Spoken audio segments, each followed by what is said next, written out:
in Jesus Christ. In today's gospel, Jesus is asking the disciples, who do people say that Elijah must come?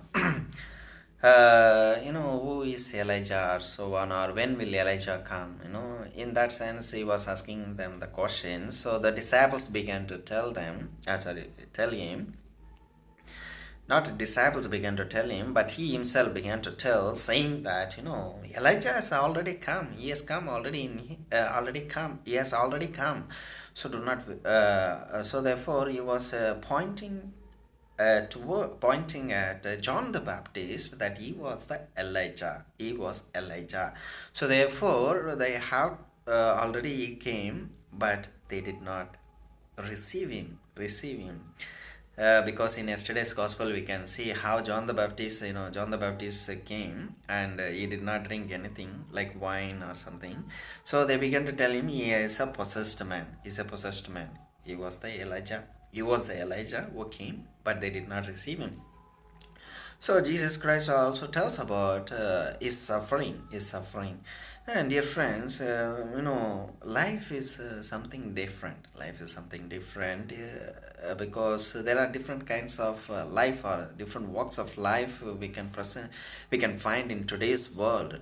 Today's world, priestly life is there, religious life is there, brotherly life is there, and secular life is there, businessman and spinster. Bachelor life, different walks of lives are there.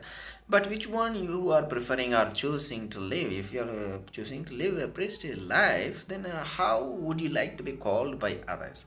Would you like to be called by a priest, always conducting the mass, or praying, and then sticking always towards to the altar, not with the people? But would you like to be called as a father or sister or mother, something like that, which means you are entering into the life of the people, and you are paying attention to the sufferings of the people. That is what, dear friends, we need to focus from today's gospel. Christ was not just, a person who came from above just to execute whatever is there above on this earth.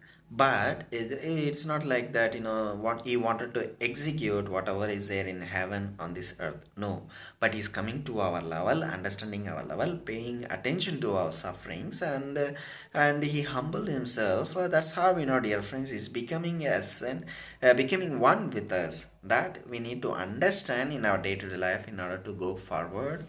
And then finally, let us make sure that how people want to call you. How people want to call you. Would you like them to call you as they're one of them, or would you like to call them as like a stranger? Let us reflect about it. Thank you.